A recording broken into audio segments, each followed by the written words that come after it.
Welcome to Coffee Break with Rachel V. Hill, presented by Superbook Sports. Taking a daily look at the biggest stories in Denver sports and interacting live with you, the Coffee Break fam. So sit back, relax, grab a cup of joe, and enjoy your coffee break. Here's your host, Rachel V. Hill. Happy Monday, everybody. It's Monday. The Broncos won, even though it didn't mean anything, but we're going to learn a lot of things that come out of the game for this season. Richie, how are you? I'm doing well. How are you? I am good. Yeah, I'm excited to be back. This is like our first full week of live shows again, because now that training camp is over, the Rams practice is done. Like, things get very real, and it gets very real too, because the 53-man roster cutdowns have officially begun. And the big one, the first big name, I guess I should say, Kendall Hinton, no longer a part of this Denver Broncos squad. Obviously, so many of us remember him as like this legend who came in because the Broncos didn't have a quarterback during the COVID times, and he's no longer on the Broncos roster. Yeah, and listen, I was listening to Mike and Mark on the way in, and I'm seeing some reaction on social media, and there's like a lot of people out there that are like, get over it. Kendall Hinton was like a practice squad. And it's like, hey, relax. Like, he was he is forever the answer to a phenomenal trivia question when it comes to the Denver Broncos. Well, technically the answer would be Philip Lindsay, but that's a stupid rule. But like, you're talking Hold on, let's fill in everybody, just in case you don't know. Philip Lindsay was technically the first player to take a snap. He was the starting quarterback for that infamous COVID game. Yes. But like, going with Kendall Hinton, it's like, this is a guy who, yes, he was like a practice squad hanging up. He did everything he was ever asked to do, way beyond the scope of his. I mean, while our quarterback room in that 2020 season was, engaging in Tracergate, he had to step up and play quarterback as a practice squad level receiver. It's like, so no, am I sitting here being like, oh, Kendall Hinton, the Broncos just lost their biggest play? No, but he was a pretty significant figure on this team for a while. And it does kind of make you sad. Like, there was something very specific tied to him, and I feel like so many people fell in love with him just because of how it happened. And their quarterback room was very stupid, hiding in corners, taking off their tracking device. Like, that's just ridiculous. And the NFL said, nope, you don't have a quarterback, because they were all involved in this. And Kendall Hinton, I can't imagine the pressure, even though there was no like outside pressure. Everyone was just kind of like, this kid's going to get in there and do whatever. And listen, there was pressure. He played some quarterback in college, and that was part of the but there's a difference, okay? Sure. And at the end of the day, it's a bummer that he's gone. It's a reasonable move. It's an understandable move. It's not like anybody got slighted or there's some injustice, but he is a Hall of Famer, and dang it, he will get his respect. He will get his respect. We love Kendall Hinton. The other one, which we're going to get to, is Albert O. Something funky's going on with Albert O, but we will get to that in just a second. But I do want to do some news coming out of Broncos, is that K'Wan Williams is undergoing ankle surgery in North Carolina today. No decision on whether he will go on short-term IR or season-ending IR. So K'Wan Williams, surgery right there. That one came as a little bit of a surprise, and I saw some of the comments being like, well, why all of a sudden he's doing this? Shouldn't he have done this like so many weeks ago, yada, yada? That answer is unknown, but one way or another, he's getting surgery, and they're going to miss out on. Yeah, that'll be definitely one to watch, because again, just like the wide receiver room and the injuries and the hits that they've taken, like that secondary is another area that can just deplete like that. We've seen it in years past with the Broncos, where all of a sudden we went from having so much depth, and they brought in all these free agents and all this stuff, to now we're starting practice squad level guys. So definitely one to watch there. People say, hey, Hinton isn't good. Who cares? He was QB. He isn't good. Thank you for your service, Kendall, and good luck with your next team. Yada, yada, yada. Man, there are some grumpy people on this Monday morning. We're just trying to give a little bit of credit. Like, can we not? This is why we can't have nice things, okay? This is what, can we not just have? Can we appreciate the people that do, like, maybe they're not the star talent, but that do good for a team? Yeah, every office needs, lower level employees or interns or coffee getters or sales, but whatever. Or somebody who has to step in because the rest of the quarterbacks were stupid. Pay your respects. I would hope that if I was asked in our profession, in our job, to step in and do something that was the equivalent of what Kendall Hinton had to do, that I would have the gumption and the poise to try, Wasn't that game against Sean Payton and the Saints? didn't Sean Payton, did he leave in 2019 or 2020? It was against the Saints. Yeah. I don't remember. I feel like he might have. Well, no, because he was only gone for 1 year. Yeah, so it was. Yeah. Yeah. What a small world. Well, apparently he didn't impress Sean Payton at all. I will give credit to Sean Payton, though. He doesn't care what anybody else thinks. Nope. He knows exactly what he wants. And that's how he's going to build the roster, which ultimately leads us to the next point of Albert Okwuegbunam. That is Okwuegbunam. That is how you say it. For those who are apparently still confused, 3 years in, we're still getting mispronunciation of this guy's last name, which isn't even that hard. Okwuegbunam. If you asked me to say it 15 times, I probably could. Do it at least 3. Go. Okwuegbunam. Boom. Not that hard, everybody. But of course, we'll just let everybody do their own thing. It can be hard being in the media sometimes. Just call him Albert O. At this point, just stop. Just call him Albert O. And if that's too hard, just call him AO. All right. Lots of people are saying, oh, he had a spectacular game on Saturday night, which he did. Yes. Should he be making this team? My answer still remains as no. I do not think he will be on the team. I think Sean Payton knows exactly what he wants. And ultimately, he played well into the fourth quarter. And I think that was Sean Payton's way of saying, hey, look at this sparkly new toy that's looking really good. Every other NFL team, you should come and take a look at him. Yeah, I mean, don't get me wrong. There's definitely, we were sitting up there watching it, and when he was going off like that, I thought to myself, I'm like, this feels cool, but it feels also like there's an audition going on here that we maybe are not aware of. And so should he be on the 53? I was like a pretty firm no before this past weekend. And I want to say that I'm with you as like a no, but man, Rachel, it is hard just from a perceptual standpoint to let someone with that kind of he's clearly athletic and he has talent let that walk out of the building. The only reason I'm going to stick with you on the no is because I agree with you.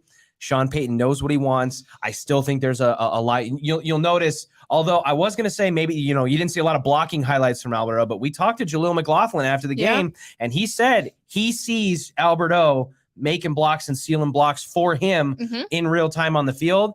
I'm with you. It's probably a no, but if it is a yes, I don't think I'm going to be as outraged as I might have been before. No, 100%. I do think that he shined on Saturday night. Now, I try to stay away from the they were playing the second and third stringers because I understand that argument, but I also think it's kind of a lazy one. These are all still professional athletes. Sure. And yes, there are definitely tiers. But I just don't know if it's going to fit into Sean Payton's what he really wants to do. Well, yeah, I think he clearly has made an emphasis on wanting to run the ball. And I think that's been Albert O's biggest criticism up to this point was that he's not a willing and able and skilled blocker. And so if he goes out, what's going to end up happening. It becomes a tell for the defense to say oh, hey, they're clearly not going to run the ball if Greg Dulcich and Bordeaux are out there together or, whatever it is. So I understand that.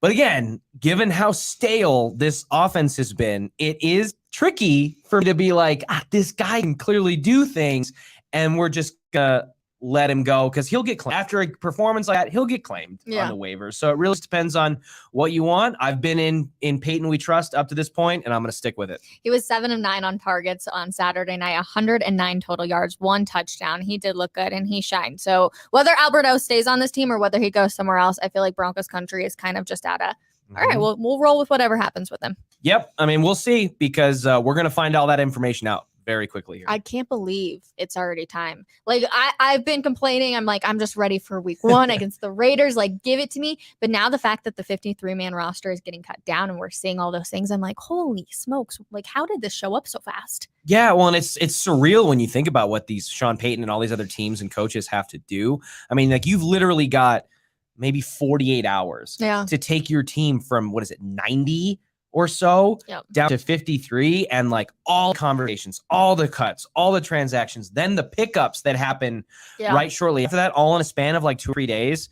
That's got to be hectic on the teams and it's got to be heartbreaking for some of the players. Sean Payton even touched on that. He was essentially you're going to see a lot of movement in the next couple of weeks because there's no set. Once you get to the 53, we may see a ton of other things that happen too. So I do feel bad having those conversations, but Sean Payton did impress me with saying, it's hard to have those conversations. What he talked about in postgame on Saturday night. And you could just tell that he really felt that way. And he kind of made a joke too of like, I got cut. I don't remember if he said 2 or 3 times. And he was like, my mom eventually said, it's time to figure out something else. You better start coaching or doing something else. Yeah. So I do feel bad. And I think that's one thing to remind people too of these are actual people. And I'm seeing so many of they're going to be selling cell phones or they're going to be stocking grocery aisles or whatever. I guarantee, myself included, Richie included, have never put on an NFL uniform. Give credit where that's due because that is a hard gig. Yeah, listen, these guys are even at the lowest level, your back end practice squad, camp body level player. You are achieving something that such a small fraction of the country, the population gets to do, and no matter what level you achieve, whether you're on the team for a day or 10 years, you are on the team. That's a big deal. Ooh, RJ says K1 surgery may decide Albert O's fate. How do you feel about that connection, Richie? Well, I mean, when you're talking about you've got to hit a certain number, right? And so we talk about the injuries at the wide receiver position, whether or not K1 goes on short-term, long-term IR, and what that initially looks like, because you can backfill roster spots and things like that and make the corresponding moves later. Maybe I think that the what you do at wide receiver makes a more direct impact because, do you go carry 5 tight ends and take one less receiver or vice versa, So I could listen. I mean, at the end of the day, you've got to hit a line number. It's a hard line. You can't fudge it. And so if that surgery and that designation gives an opening for another player and he's one of those guys that's on the bubble, sure. Yeah. I wasn't exactly impressed with the fact that the O-line didn't suit up on Saturday night, and a lot of starters didn't. 33 players were not in uniform, and big names, including Russell Wilson. Now, I get the argument, everybody, about the O-line of like, well, we know who's going to be the O-line, so give them some rest and like don't let anybody get hurt because it's more important to be healthy for week 1, which I get. But chemistry also plays a huge part in being ready for week 1. And I just don't think that, or I haven't seen the chemistry be 100% there. McGlinchey obviously hasn't played in any preseason game now, so I'm a little concerned on that front. I get the healthy part, but I still really just, even for a couple of snaps, I really would have loved to see the offensive line get out there. Yeah, listen, I mean, at the end of the day, you're not wrong, right? I mean, like chemistry is a big deal, and the Mike McGlinchey factor, that he's your crown jewel in the offseason. That is something that's notable, but I'm not going to fault the coaching staff for being like, hey, this is clearly a problem that we're going to acknowledge, but you can't fix it all in one preseason game. And if he goes out there and God forbid he get hurt or something like that, like the risk doesn't, in my opinion, outweigh, or it doesn't equal out the reward, if that makes sense. We're going to throw up a list. We realize we're having a few technical difficulties with audio, so we're going to throw up the list of so far people have officially been waived or cut by the Broncos. We'll be back in 30 seconds or less.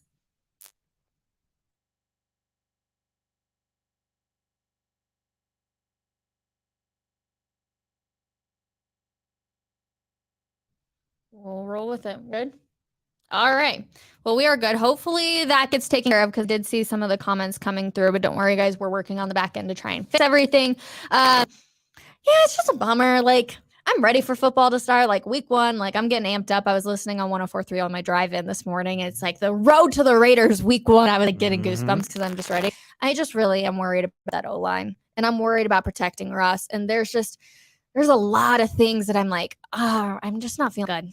There are going to be 18 weeks of this football season, this regular season, and we are going to have comments or questions about the O-line, every single one of them. That's just something that we have to factor in, we have to accept, and we just have to hope that Sean Payton, Joe Lombardi, all of these guys can scheme and work with what they got to help minimize that thing. And the Broncos it's not like the Broncos are the only team that's going to have offensive line struggles. It's just magnified here because it feels like we've had consistent problems with that forever, for the last 7-8 years. Yeah, no, for sure. And again, we're still working through the technical difficulties, everybody. We might be coming back to you guys on another stream. Of course, obviously the whole point of the show is so that you guys can hear us. And so we want to have the best audio possible. So we are going to stop the show. Definitely refresh your browser if you're watching on YouTube, Facebook, or whatever it is. And we will be back here in like 30 seconds, you guys. I promise. Fingers crossed. Wish us luck, everybody. 29, 28.